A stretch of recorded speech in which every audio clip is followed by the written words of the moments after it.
Something I've ordered has just arrived. Today I take a look at the Colour Theory paint set by Scale 75. Hi guys, if you're anything like me, the one thing that you own too much of, other than minis, is paints. I went through my collection a couple of years ago and I found duplicates to pots that I hadn't even opened yet. At that point I made the decision not to buy any more, and I've largely stuck to that until now. But why is that? Well, it's because of who's involved in this particular paint set. Scale 75 have been producing paints for 10 years. In that decade, they've established themselves as a boutique product. Favoured amongst artists for their strong pigments, they prove popular to this day. Everyone has their favourite Scale 75 colour. But it's the intensity set which really made me notice them. The ability to add saturation and intensity to your existing colours makes this set an essential ingredient in any painter's arsenal. I personally use them in every one of my projects in some form or another, so I was really happy to see that they feature in this set too, including colours I don't already own. So you want input from an artist. Who do you go to? Well, Scale 75 went to Alfonso Giraldes, better known as Banshee. What this artist doesn't know about colour theory, frankly, isn't worth knowing. He has toured his signature colour theory course since 2013 and toured it around the world for the last 6 years before sadly retiring it last year. It's the single most important course I've attended, and I credit it with being the reason that I paint now. But even amongst his fellow Spanish painters, his palette choices are punchy and vibrant. Don't take my word for it though. Take a look at these pieces of his. His Orc bust by Hero Miniatures is my personal favourite. The saturated greens and bright pinks give a degree of life, rarely seen in Orc pieces. Even the leathers have vibrant oranges, choosing not to go down the common choice of a dull, beaten look, which is often used for characters of this kind. Alfonso once again showed both his ability and love of colour with his return to competition painting in 2019 after a long hiatus. His Hellboy used rich reds and paired them with moody blues and greens. The piece understandably earned him the best of fantasy in Monte Sansovino, and you can see why. But enough talk, let's open it up and take a look inside.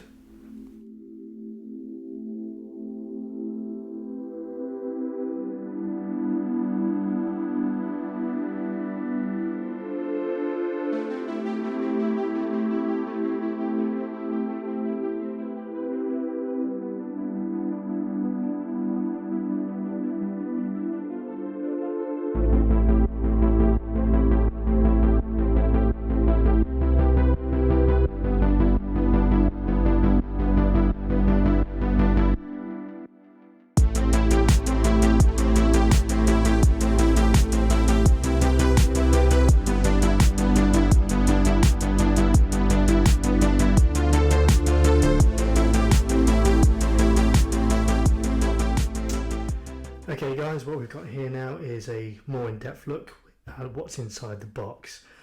You've got two products within the box. You've got the acrylic paints, which in terms of characteristics they're smooth, they're meant to offer maximum coverage, and they're going to be matte in nature.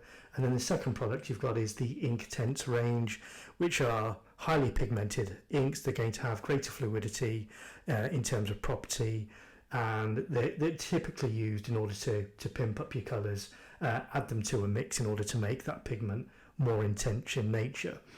Clearly when unboxing this, we're going to be looking primarily at the primary colours. The reason being is if that mix is right, in theory you're going to be able to mix all the secondary and tertiary colours from there, so we're looking for a bit of variety from there.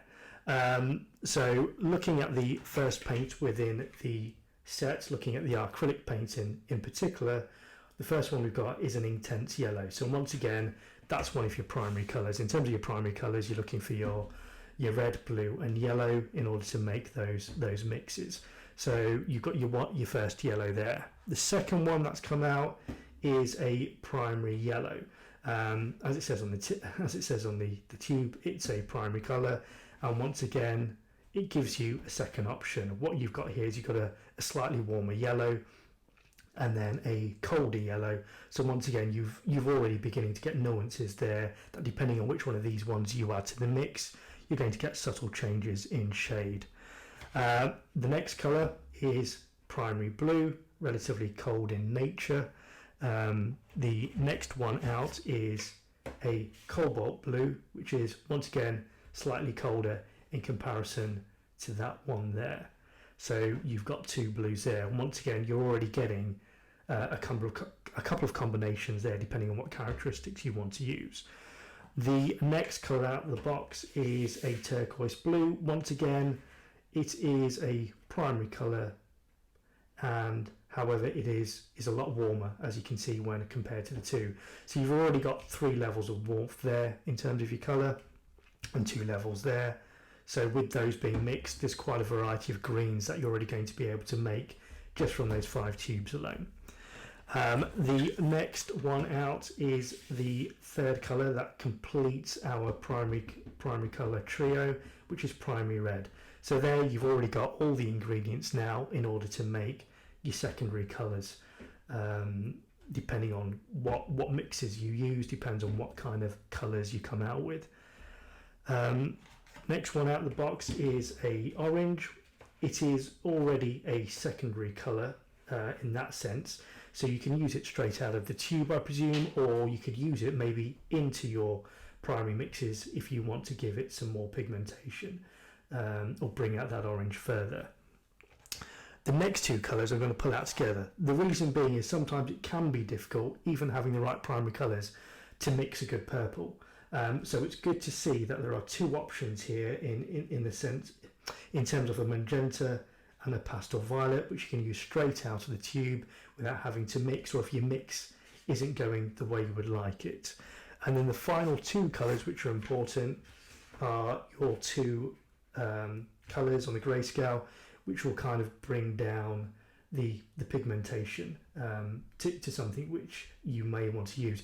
Typically, if you're looking to mix skin tone, which Alfonso typically does on his classes, you'd be looking to use a white to bring down that higher pigmentation.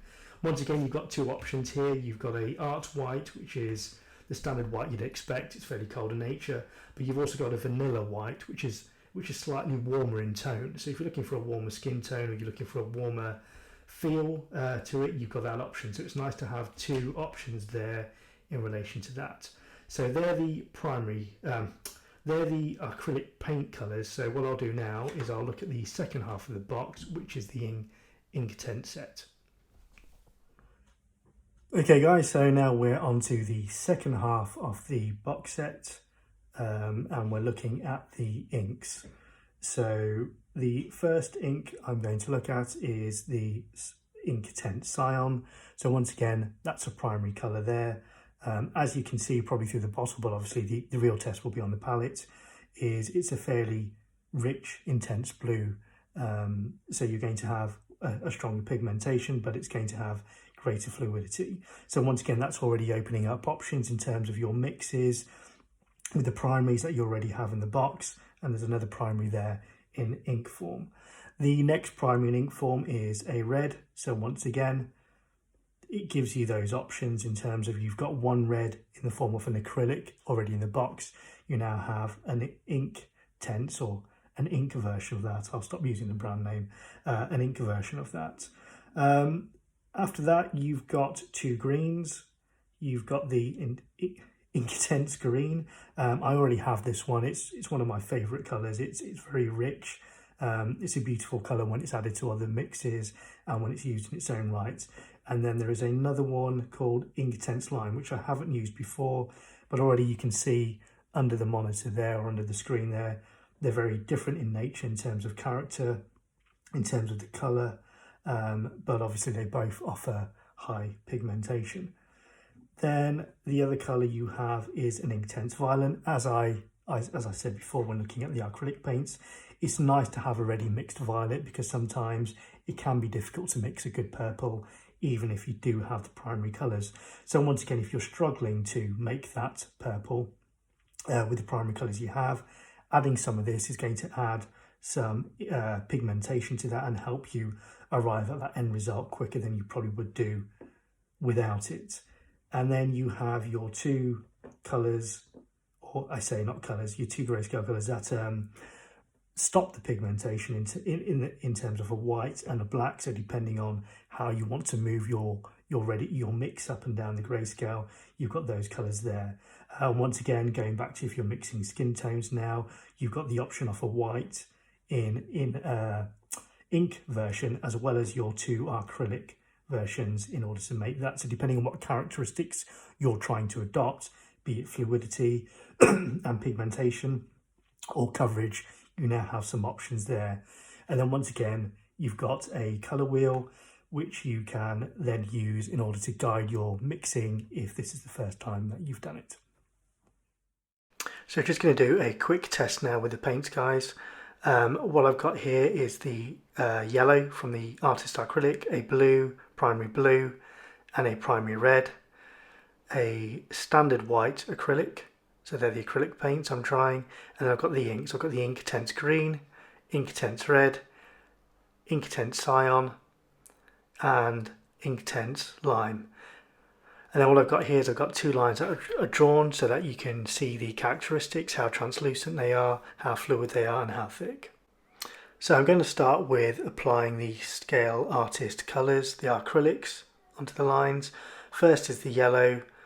It's fairly creamy in nature. I'm not too sure if you can pick that up, but as you can see, because it's a fairly weak pigment, yellow is, in most brands of paint, you can see that it hasn't got complete coverage, but maybe with 2 or 3 layers, you're going to get a fairly decent coverage with that. Next is the primary blue. Once again, you can see that's got fairly good coverage. It's quite scratchy because it's quite dry or creamier than you would do in a standard acrylic, but you've got good coverage there. And then finally the red. Applying that over, you can see there that's got fairly good coverage. It's covering the blue line and clearing it. So once again, all three have a fairly creamy consistency. So now looking at the inks, starting with this, I know it looks a bit black on the camera, but if I place it here, you can see that it's an emerald green. Placing it on the line, as you can see, it's quite a strong pigment, but it's very translucent. It's quite fluid in nature as well. Next is the red. As you can see there, it's a bit more vibrant than the acrylic paint. The cyan, once again, it's got slightly more pigment than the acrylic. Clearly more fluid, but more translucent. It takes about 2 or 3 strokes to cover that blue line. And then finally, the lime green. When placed next to the emerald green, you can see it's a very different option. So what we're going to try to do now is combine the characteristics of the two blues. So we've got the acrylic, which has got the coverage. We've got the ink, which has got the higher pigmentation, the saturation, plus the fluidity. Mix the two to try and get both characteristics, getting both coverage, fluidity and high pigment. And as you can see there, it leaves the brush a lot easier than the acrylic by itself. Probably a touch more acrylic to give it a bit more coverage. And you can see there, it's slightly higher pigmentation. It's leaving the brush fairly easily, and it's covered the line as well. So combining these two changes the characteristics of the paint. So doing the same thing here with the red, combining it with the ink in the same way that we did the blue. However, I just want to show you something slightly different here. So once again, applying the same principle, you've got the fluidity, probably a touch more acrylic there in order to give you the coverage, in order to cover the line. But what you've got here is you've got the fluidity and coverage. How does that change if you mix it with just water? So that's what I'm doing here. I'm using water to get the fluidity, so it leaves a brush. You can see there's a slight tonal change there because you don't have the ink. Applying that, you can already see it's a lot duller, but also it's not covering as well as you'd expect in comparison to the one which has got the ink added to it. So now I'm just going to have a go at mixing a green, because with the exception of the inks, you don't get any ready-made greens in the set. Obviously it's colour theory, it wants you to mix. So here I'm using the yellow acrylic, but combining it with the saturated blue ink cyan to get a green.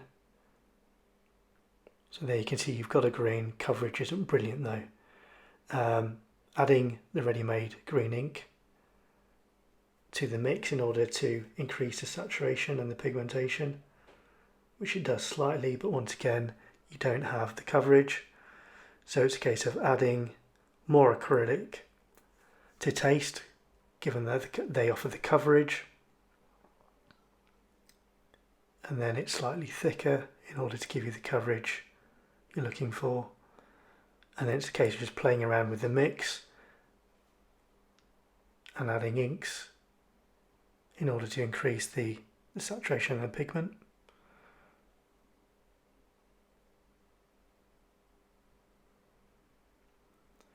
Again, if you apply the lime ink, you can change the colour.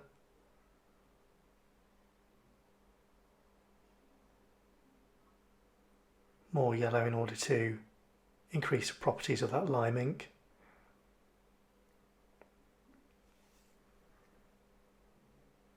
Giving you a lighter green. And finally, it wouldn't be a proper test unless I tried to make a flesh tone out of the colours here and see what I get.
So I just wanted to show you this bust that I had done using, or had started doing the sketch, just using the colour theory paint set. What I wanted to show you here is how, if you don't thin down the acrylics, because they are quite thick with the coverage, you can get quite a big build up. So it's important to thin it either with water or inks and apply it in multiple layers and not straight on like I've done there. So is this the only paint set that you're ever going to need? Not by a long shot, but that's not why this was created. This was created to allow the painter to go back to basics, to understand the properties, qualities, pigmentation, and how to dilute properly. Once you go back to these basics, it means next time that you do pick up a ready-made paint, you can make a more informed decision. But besides that, it's been designed so that you can have fun. And let's be honest, we can all do with a bit more of that in our lives. If you're interested, I'm going to put the relevant link below so that you can go to the shop and have a look. And I'll catch you on the next one, guys. Thanks for listening.